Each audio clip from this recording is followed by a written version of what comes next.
आई है, कार्रवाई करने गई थी, लेकिन उसी के ऊपर अपराधियों ने हमला कर दिया है। देखिए, अपराधियों का मनोबल जो है वो पूरे बिहार में बढ़ा हुआ है और ये सरकार पूरी तरीके से फेल है।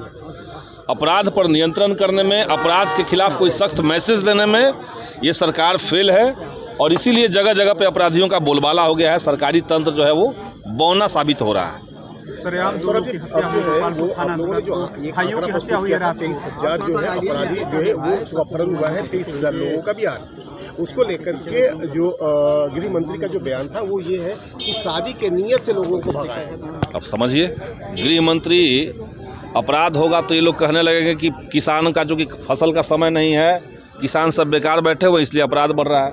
अब कह रहे हैं कि शादी के मनसा से लोग अपहरण कर ले रहे हैं। तो बिहार के अंदर क्राइम बढ़ेगा नहीं तो क्या होगा, जब सरकार में बैठे हुए लोग ही उस क्राइम को ढकने की कोशिश करते हैं।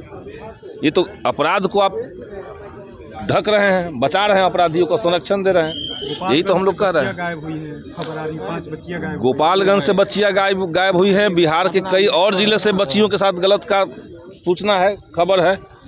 और सबसे बड़ी बात जो हम लोग कह रहे थे फ्राइडे के दिन सदन में, हमने कहा कि जब केंद्रीय पेट्रोलियम मंत्री जो हैं उनके ऊपर इतना जघन्य मामला आया सामने। हरदीप सिंह पुरी का नाम एप्स्टीन फाइल में तब सामने आया जब एप्स्टीन बच्चियों के साथ यौन उत्पीड़न के मामले में दोषी साबित हो चुके थे। 2008 में वो साबित हुए और 14 से लेकर 17 तक एप्स्टीन के साथ संपर्क में रहते हैं हरदीप सिंह पुरी। तो देश का एक मंत्री, केंद्रीय मंत्री विदेश में जाकर के बलात्कारियों के गैंग में शामिल हो जाए और खुलासा के बाद भी उस पर कोई कार्रवाई नहीं हुई, तो देश के अंदर बलात्कारी मानसिकता को बढ़ावा नहीं मिलेगा तो क्या मिलेगा? यही तो हम सवाल पूछ रहे थे। सदन में माइक काट दिया जा रहा है। एक सवाल है कि 25 तारीख को जो है अमित शाह आ रहे हैं, ये है कि जो राज्यसभा की सीटें खाली हो रही है उसको लेकर के जो तीसरा जो 5वां सीट है आपका, उसके लेकर के उनकी रणनीति बनी। इसमें हम लोग महागठबंधन की पार्टियां बैठेंगे एक साथ और हम लोग तय करेंगे। शराबबंदी को लेकर बीजेपी के विधायक है विनय बिहारी ने सवाल खड़ा किया कि शराब तो मिल रहा है खुलेआम।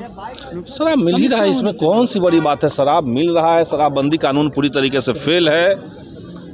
बिहार में शराबबंदी कानून का खामियाजा जो केवल गरीब भुगतते हैं, केवल दलित भुगतते हैं और एक पैरेलल इकोनॉमी से शराब का धड़ाधड़ सप्लाई हो रहा है।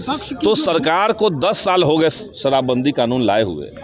अब वक्त आ गया है कि सरकार सोचे कि हम किस मकसद से ये कानून लाए थे और उस मकसद में हमने क्या हासिल किया और क्या नुकसान बिहार का इस बीच में हुआ। आप देख रहे हैं अन्य तरह के जो नशा है, सूखा नशा है, उसका कितना प्रकोप बढ़ते जा रहा है गांव देहात में भी, छोटे स्कूली बच्चों के अंदर भी। तो सरकार को सब चीज़ों पर संज्ञान लेकर के पुनर्विचार करना चाहिए। मुख्यमंत्री नीतीश कुमार मुख्यमंत्री किसी से मिलने की स्थिति में है? अभी ड्रोन से निगरानी हो रही शराबबंदी को लेकर तो कहने की बात है, कोई ड्रोन से निगरानी नहीं हो रही है। हो रही होती तो इतना शराब खुलेआम बिकता कैसे? ये सब पैसा खाने